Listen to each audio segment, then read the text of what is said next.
que la Bible est la parole de Dieu. On a vu aussi que la Bible renferme un puissant message de pardon qui nous permet de devenir enfants de Dieu. Mais la Bible, c'est aussi des histoires époustouflantes, des histoires vraies. Et ce qui est merveilleux avec la Bible, c'est qu'on finit jamais de découvrir des choses nouvelles. Même lorsqu'on relit ou on se fait raconter à nouveau une histoire qu'on pensait connaître, il y a encore à découvrir des détails, un message, des choses qu'on n'avait pas saisies la première fois. J'ai un livre chez moi que j'aime beaucoup, qui s'intitule La Bible en 365 histoires. C'est un livre que j'avais quand j'avais ton âge et que je regardais encore avec mes enfants. C'est une histoire pour chaque jour de l'année. Et crois-moi, encore aujourd'hui, il y a des choses que j'ai l'impression de découvrir pour une première fois. Ce que je veux que tu retiennes, c'est ce qui est précieux avec la Bible, c'est que lorsque tu la lis, Dieu est à côté de toi. Par son esprit, Dieu est là pour t'aider à comprendre ce qu'il veut que tu comprennes de ce message-là. Et ça, il n'y a aucun autre livre qui offre ce privilège-là. Aujourd'hui, je vais te proposer un petit jeu. Je vais te donner quelques indices et tu dois trouver de quelle histoire de la Bible il est question. On va commencer tout doucement, plus facile, et ensuite, je t'en réserve quelques-unes plus difficiles. Alors, écoute bien ça.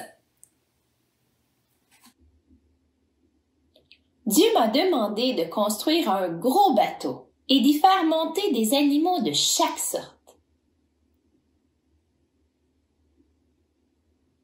Tu l'as sûrement deviné, il s'agit de l'histoire de Noé. J'ai fait descendre une corde rouge par ma fenêtre et Dieu a permis que je sois protégée lorsque ma ville a été attaquée. Il s'agit de l'histoire de Rahab.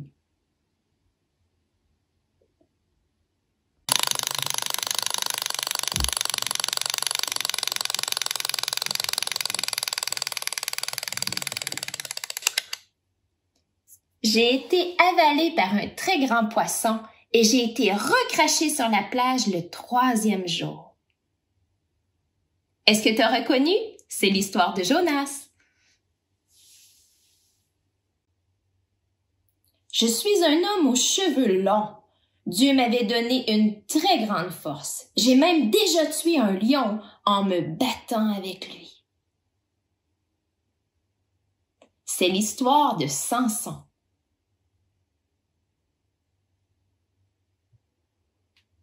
J'ai entendu 4 fois la voix de Dieu dans une même nuit. Il s'agit de l'histoire de Samuel. Je n'avais plus d'argent, presque plus de nourriture. J'ai commencé à verser les quelques gouttes d'huile qui me restaient dans toutes les cruches que j'ai trouvées. Un miracle s'est produit. J'ai pu toutes les remplir. Mon nom n'est pas précisé dans la Bible, mais je suis une veuve qui est allée demander de l'aide au prophète Élisée. Je suis une reine qui a fait un très long voyage pour aller rencontrer le sage roi Salomon. Je suis la reine de Séba.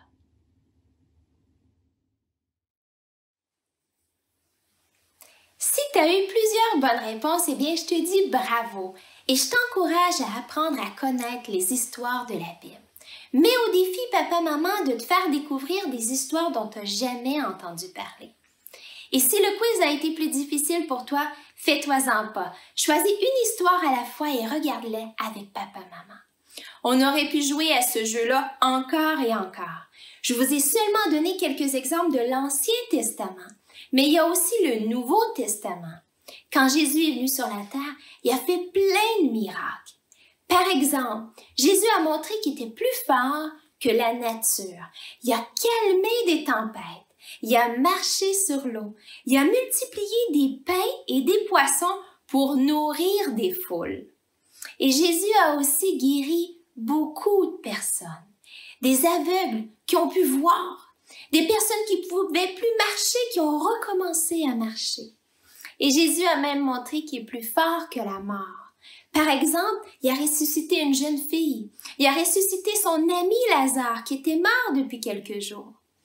Et lui-même n'est pas resté mort. Après être mort à la croix, la Bible nous dit qu'il est ressuscité le 3e jour. On a donc un Jésus vivant. Et je veux te lire un verset que je trouve impressionnant.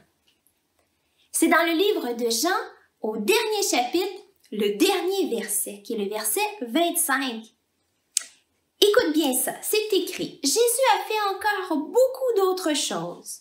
Si on les racontait par écrit, l'une après l'autre, je pense que le monde entier ne pourrait pas contenir les livres qu'on écrirait. Wow! Ça veut dire que la Bible nous donne seulement un aperçu, un échantillon de ce que Jésus a fait sur la terre. Mais il a fait encore beaucoup de choses.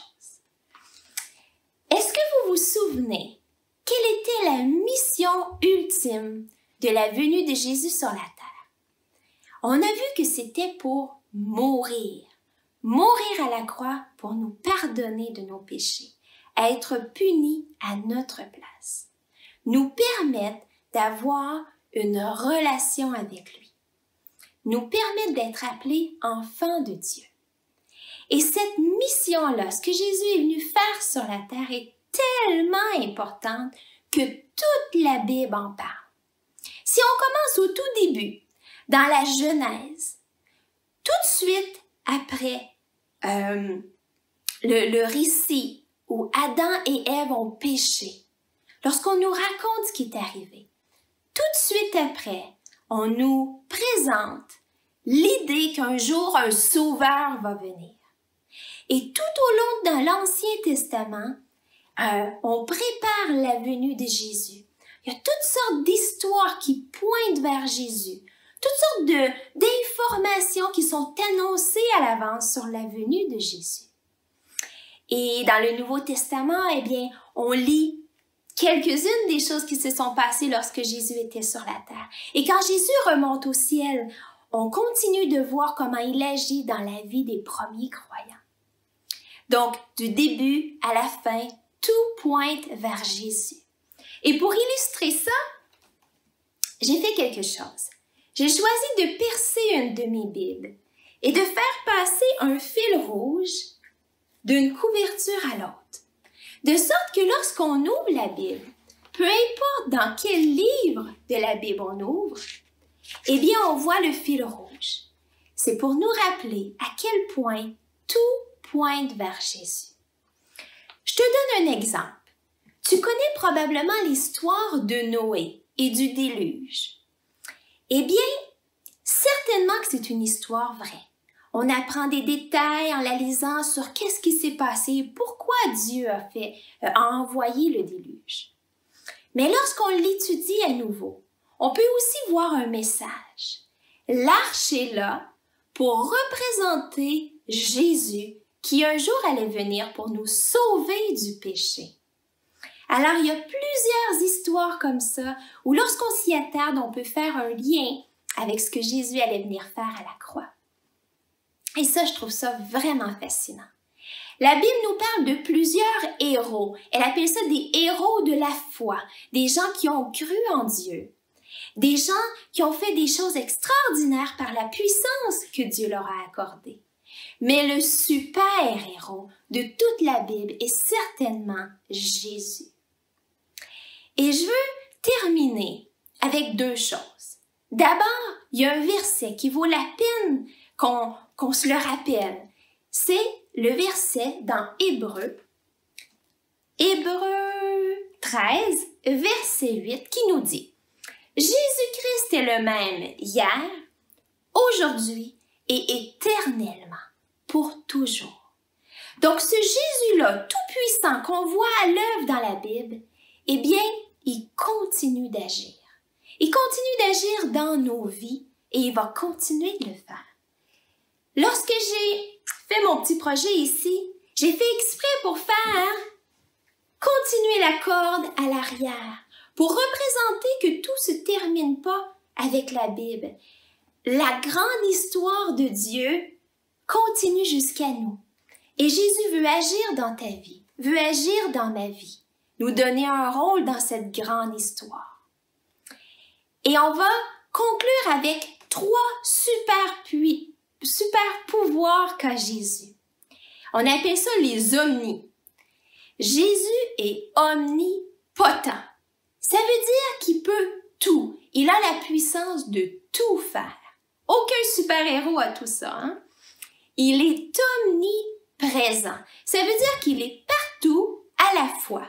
Ça me dépasse vraiment, mais la Bible nous dit, et je veux certainement le croire. Et la Bible nous dit aussi que Jésus est omniscient. Ça veut dire qu'il sait tout. Donc, ces 3 super pouvoirs nous dépassent. C'est des pouvoirs qu'on ne peut pas saisir, mais on est rassuré par la parole qui nous les cite, qui nous donne plein d'exemples de comment ils s'appliquent dans les histoires de la Bible et comment ces pouvoirs-là, Dieu veut les utiliser dans nos vies à nous aussi. Alors, je te laisse sur ça et je t'invite à aller voir des histoires, à aller découvrir l'action de la Bible. C'est prouvé. Pour bien retenir les choses qu'on apprend, il y a un truc qui est très efficace. C'est de raconter ce que tu as appris. Donc, par exemple, tu pourrais choisir des histoires de la Bible que tu aimes bien et les raconter à ton tour pour bien les retenir. Tu pourrais, si tu as le goût, te créer un mini-théâtre semblable au mien. J'ai fait ça à partir d'une vieille boîte de céréales et je l'ai décoré comme ça. Il s'agit de prendre des bandes de carton, de les plier, de dessiner le personnage de ton choix et ensuite de les faire tenir debout dans ton théâtre pour créer tes histoires. Comme par exemple, ici, j'ai voulu reproduire l'histoire de Daniel dans la fosse aux lions. Tu peux même, si tu le souhaites, faire des décors pour chacune de tes histoires. Donc ici, j'ai voulu représenter la fosse. Et on a même ici le roi Darius qui vient vérifier si Daniel est toujours vivant le lendemain matin. Ou tu pourrais, par exemple, choisir d'illustrer l'histoire de David et Goliath en créant un tout petit David et un géant Goliath. Les possibilités sont infinies. Si tu aimes moins l'option bricolage, tu peux tout simplement faire comme dans mon jeu, utiliser des personnages, des petits bonhommes que tu as déjà chez toi et créer des scènes d'histoire de la Bible. Alors vas-y, amuse-toi!